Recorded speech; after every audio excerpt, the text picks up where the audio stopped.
iniciativa de reunir nesta noite 3 dos principais nomes que atuam na saúde em Presidente Prudente, para ajudar a desvendar alguns dos mistérios que ainda envolvem o TDAH. Afinal de contas, a melhor maneira de lidar com o problema é conhecê-lo profundamente. Nossos palestrantes dessa noite são Dr. Armênio Câmara Ribeiro, que é pediatra especialista em neurologia infantil e vai falar um pouco sobre os diagnósticos diferenciais do TDAH. A doutora Mariana Mucharo, que é psicóloga, especialista em terapia comportamental e cognitiva, e vai explicar como funciona a abordagem comportamental diante do TDAH e como ela pode ajudar os pais e crianças a lidar com este transtorno. E também a doutora Neuza Geri, que é educadora, especialista em psicopedagogia, neuropedagogia e psicanálise. Ela vai detalhar como o TDAH afeta as funções executivas do nosso cérebro e o que podemos fazer para estimulá-las, garantindo uma vida mais saudável para quem sofre com o transtorno. Agradeço mais uma vez a presença de todos e chamo o nosso primeiro palestrante, Dr. Armênio Alcântara.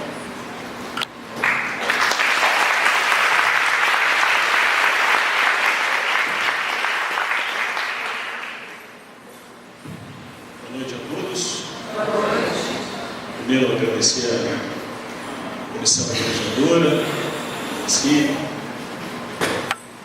A gente deve fazer isso outras vezes. Eu acho que isso daqui é fundamental para a gente desenvolver ciência. E desenvolver ciência no nosso mundo country aqui. A gente só fica achando que ciência é feita nos grandes polos, achar que a ciência vai ser feita só lá em São Paulo. Na verdade, é óbvio que lá é muito mais fácil fazer ciência do que aqui, mas isso significa que a gente não possa fazer. Então, hoje teremos uma noite de desenvolvimento de ciência. Então, vamos discutir. Só que para a ciência evoluir, a ciência se desenvolver, infelizmente, sempre haverá discórdias.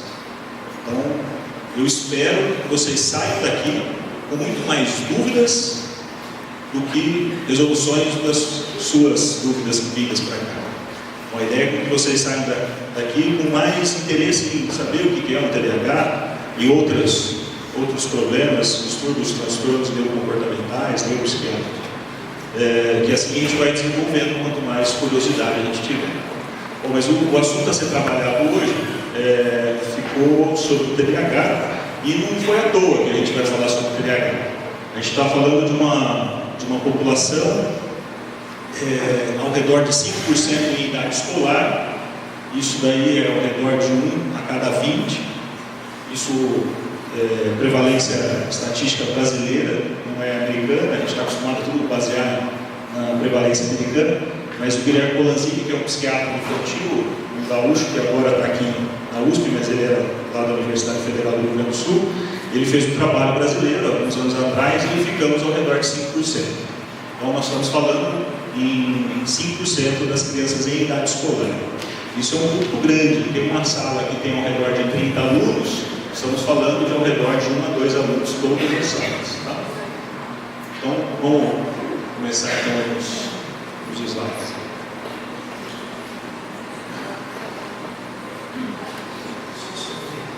Tudo bem, eu vou falando aqui, não tem problema nenhum. Bom, primeiro, quando falamos em transtorno do déficit de atenção e hiperatividade, o que significa isso? O próprio nome está te falando. Significa que temos uma criança, porque agora a gente vai falar um pouco de criança, mas não significa que não tem um adulto, que tenha sintomas de desatenção, por isso que a gente está falando de déficit de atenção, e hiperatividade. Mas não obrigatoriamente ele vai ter que ter os dois. Ele pode ter mais um, ou ter mais o outro, ou pode ter os dois juntos. Só que não é simplesmente ter os sintomas. Se ter os sintomas significasse automaticamente ter um transtorno, nós estaríamos falando em 40% das crianças em idade escolar. Olha que afirmação interessante para a gente começar a raciocinar. Significa então que ao redor de 40% das crianças, a literatura um pouco assim, não muito fiel para falar o valor, o percentual, alguns falam de 30%, outros falam às vezes até 60%, mas vão ficar ao redor dos 40%. Então, ao redor de 40% das crianças em idade escolar serão desatentas e agitadas. Aí você pensa, poxa, então 40%, mas eu acabei de falar que só 5% das crianças têm TDAH. Logo, chegamos à conclusão rapidamente aqui, sem muitas delongas, que haverá muitas crianças com sintomas de, mas que não são. Começa aí algo que a gente começa a ter que raciocinar muito em cima disso. Tanto é que dá para confundir facilmente que durante a exposição aqui, vários momentos vocês vão achar que vocês têm. Muitos aqui até já vieram porque leram e tinham certeza que tem aquele negócio, então vou lá. O cérebro da gente é sensacional. Aquilo que você busca, você encontra. Então é igual quando eu dou uma aula para os meninos lá na faculdade. Eu dou uma aula para eles de TDAH, todos saem da aula achando que tem TDAH. Aí a gente fala de uma aula de sei lá, estudo de conduta, eles acham que eles têm aquilo. Aí você fala de transtorno de personalidade, eles acham que tem aquilo. Então isso acontece ainda mais lá no começo da faculdade, quando você fala de doenças mais orgânicas, onde você começa a falar de insuficiência renais, insuficiência hepática, você começa a falar a sintomatologia daquilo, todos acham que tem aquilo. Então a gente começa a ver sintomas e a gente começa a acreditar naquilo. Tá? Então, não é simplesmente ter o sintoma que é para a gente logo fazer aquele valor preditivo de que teremos também o transtorno. Porque, dá uma volta, volta no primeiro slide. Aqui, ó, quando a gente fala em transtorno do déficit de atenção e hiperatividade, então o déficit de atenção é ser desatento, ok? A hiperatividade é ser agitado, fácil, beleza. Agora, esse T aqui, dentro da neurologia e da psiquiatria, quando tem o termo transtorno, significa que está atrapalhando. E tem que estar atrapalhando significativamente. Não é simplesmente assim, está atrapalhando um pouquinho. Isso aí não atrapalha, isso não é prejuízo.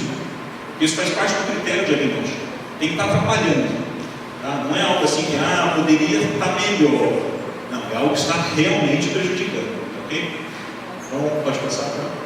Então aqui foi o que eu falei para vocês, de uma maneira um pouco mais didática, para a gente pensar em percentual. Então estamos falando em idade escolar, 5%. Okay? Então 5% ao redor, então uma criança a cada 20. Se uma sala tem ao redor de 30, vai ter um pouquinho a mais aqui. Ok? Pode passar?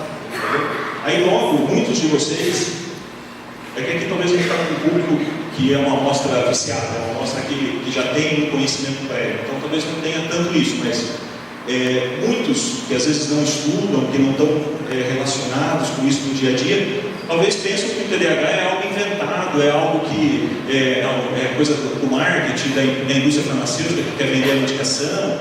Então sempre vai existir esses pensamentos.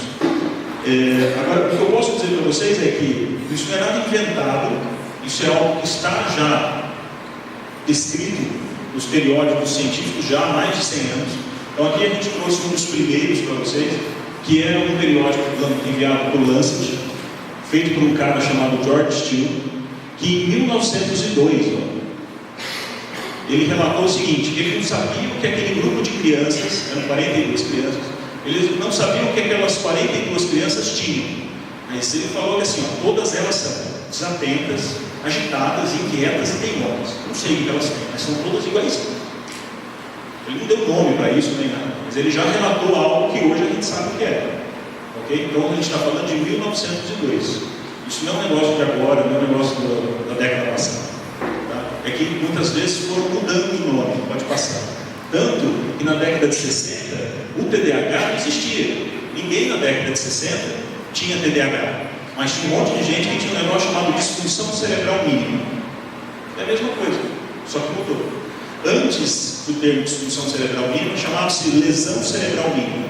Só que quando, isso lá na década de 40, alguém chegava para os pais e falava, o seu filho tem lesão cerebral mínima, logo o termo lesão dá uma impressão de estrutura alterada. Então parecia que tínhamos uma alteração estrutural muito intensa no cérebro.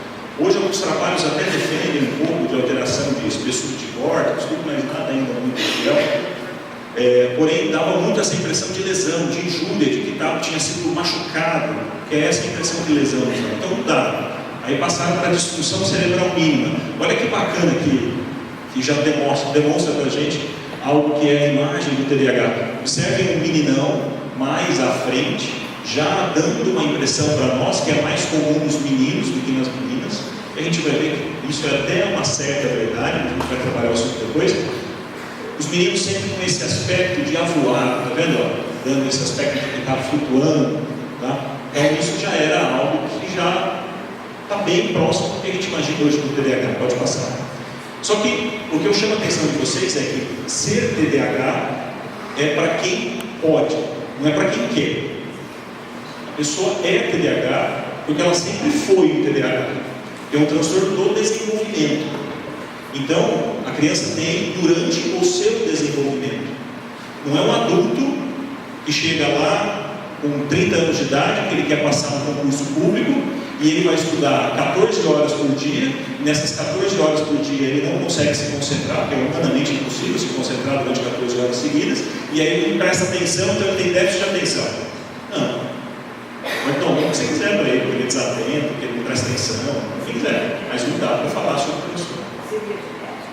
O que você vai falar? O TDAH? Sim, é a principal etiologia. Daqui a pouquinho eu vou falar sobre a etiologia.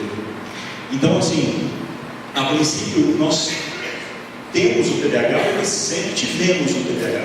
Agora, as manifestações clínicas, talvez elas possam demorar um pouco para considerarmos que esteja prejudicando consideravelmente. Porque se eu falei que é um transtorno, tem que estar atrapalhando. Se está atrapalhando, às vezes no começo não atrapalha tanto, está dando para levar. Porque um TDAH com 1 ano de idade, o que um TDAH com 1 ano de idade tem? Faz isso. Aí você vai olhar uma criança dessa lá, berço pulando para lá e para cá, ele tem TDAH? Tá? É igual você olhar para uma criança de 1 ano de idade e falar assim, olha só como ele gosta de animais, né? Vai ser veterinário, certeza. Não dá. Então assim, é jogar no lixo. Então assim, nem toda criança que é agitada, como esse menino, será um TDAH, porém muitos dos TDAHs diagnosticados lá na frente foram assim quando pequenos. Ok? Principalmente quando tem um componente de hiperatividade envolvido. Se tem um componente de desatenção, como demasia, aí às vezes não tem isso. Tá? É até apático demais muitas vezes. Pode passar? Então agora vamos falar um pouquinho sobre os principais sintomas. Dificuldade intensa de ficar parado. Então, está lá até agora, fica aqui na frente. Ando para lá, ando para cá. Então aí vocês vão pensar assim, tá vendo? O Armênio tem TDAH, certeza. Não, na verdade isso é um sintoma. A gente tem que ter uma visão muito holística da coisa. A gente não pode ter uma visão simplista. Porque se tivesse uma visão muito simplista, a gente coloca os sintomas no planinho do Excel e ele me dá o diagnóstico. Então não é assim que funciona. A gente tem que ter uma visão holística da situação para a gente poder chegar no diagnóstico.